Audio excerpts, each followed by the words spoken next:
এ বিষয়ে আলোচনা করতে আমাদের সঙ্গে যোগ দিচ্ছেন চট্টগ্রাম বিশ্ববিদ্যালয়ের ক্রিমিনোলজি অ্যান্ড পুলিশ সায়েন্স বিভাগের চেয়ারম্যান মোহাম্মদ সাখাওয়াত হোসেন। জনাব মোহাম্মদ সাখাওয়াত হোসেন, আপনাকে স্বাগতম ইন্ডিপেন্ডেন্ট টেলিভিশনে। আমাদের এই আলোচনায় আমরা মোহাম্মদপুরের অপরাধ জগৎ নিয়ে একটি প্রতিবেদন দেখছিলাম। মোহাম্মদপুর কেন দীর্ঘদিন ধরে অপরাধ প্রবণ এলাকা হিসেবে পরিচিত, মূল কারণ কি? প্রথমত কারণ হিসেবে যদি আমরা বলি, সেটা বলতে হবে অপরাধের সুযোগ রয়েছে সেখানে। আমরা যেটাকে বলি অপরচুনিটি, অর্থাৎ মানুষ যখন কোনো একটি অপরাধ করার সুযোগ পায় তখন সে কিন্তু সেই সুযোগটা লুফে নেয়। এক নম্বর বিষয়। 2 নম্বর বিষয় হচ্ছে যারা অপরাধ করে তারা অনেকেই কর্মহীন, বেকার, কিংবা তাদের অনেকের মধ্যে একটি ধারণা রয়েছে যেন অল্পতে সে মানে অল্প বিনিয়োগ করে অধিক পুঁজি পাবে। আপনারা আপনাদের প্রতিবেদনে দেখিয়েছেন যে যারা অপরাধের পৃষ্ঠপোষক কিংবা অপরাধকে নানাভাবে আশ্রয় প্রশ্রয় দেয়, তারা মনে করে এখানে যদি তারা অল্প বিনিয়োগ করে কিংবা অল্প পুঁজি করে, সে অল্প পুঁজি কিংবা বিনিয়োগের বিপরীতে তারা একটা বিপুল পরিমাণের পয়সা তারা ইনকাম করতে পারে। সে কারণেই এখানে আপনার অপরাধের যে রাজত্ব সেটা রয়েছে। তৃতীয়ত যে কারণ, সেখানে আমরা জানি যে অপরাধীদেরকে যদি আমরা প্রতিবন্ধকতা সৃষ্টি করতে পারি, সেটা যে কোনো উপায়ে হোক, সেই প্রতিবন্ধকতার কারণে মূলত অপরাধীরা অপরাধ করা থেকে নিজেদেরকে দূরে রাখতে বাধ্য হয়।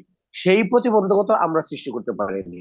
চতুর্থ কারণ যদি আমরা মনে করি, সেটা হচ্ছে যারা অপরাধ করে তাদেরকে রাষ্ট্রীয়ভাবে যেভাবে শাস্তি দেওয়া দরকার, সেই শাস্তির নমুনাও খুব বেশি একটা নেই বললে চলে।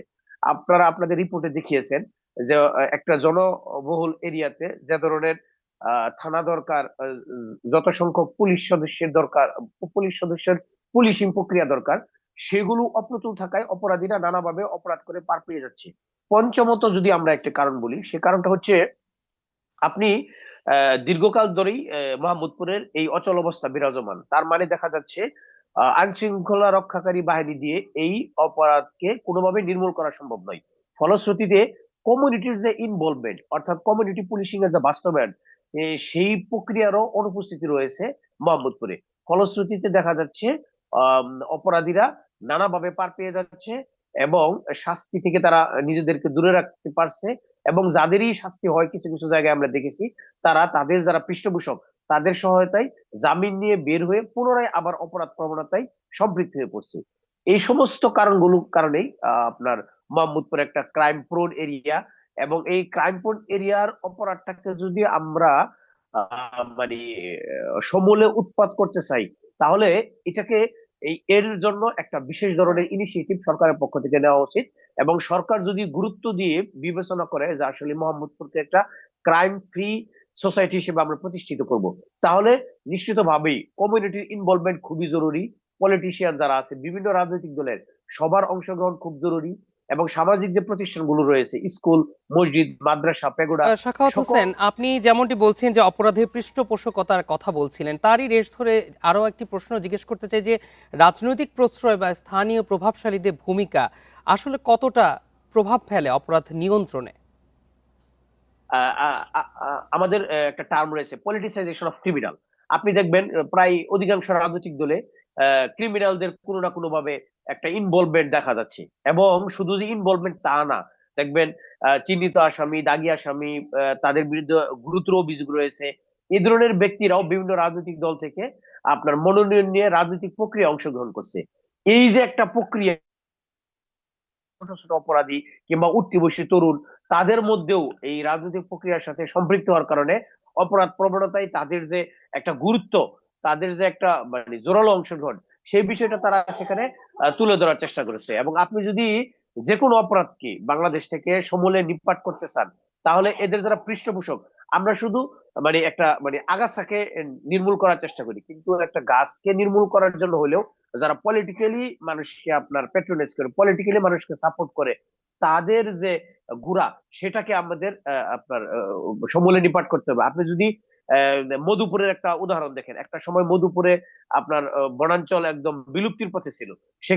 সেখানে সরকার বলল যে তোমরা যারা অপরাধ করো, তারা যদি আমাদের কাছে আত্মসমর্পণ করো, তাহলে তোমাদের একটা অন্যান্য কাজের ব্যবস্থা করা হবে।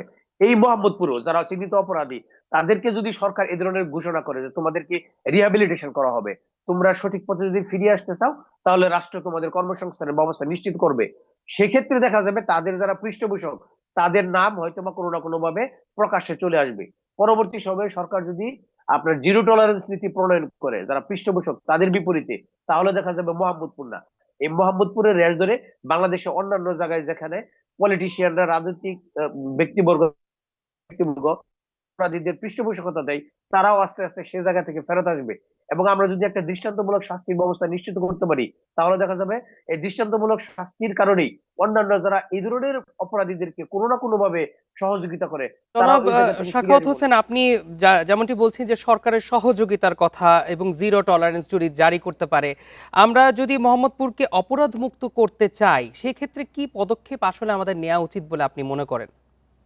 এখানে আমার মনে হয় কিছু শর্ট টার্ম ইনিশিয়েটিভ নেওয়া দরকার আর কিছু লং টার্ম ইনিশিয়েটিভ নেওয়া দরকার।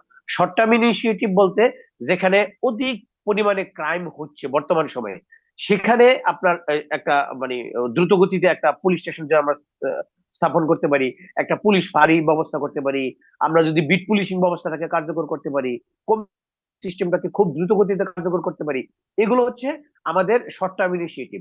আর লং টার্ম ইনিশিয়েটিভ হচ্ছে কমিউনিটির ব্যবস্থাকে আমরা যদি এমন ভাবে এস্টাবলিশমেন্ট করতে পারি যেখানে কোনো অপরাধী যদি অপরাধ করে সেক্ষেত্রে অপরাধীর কোনো না কোনো নমুনা ওই স্পটে থাকবে।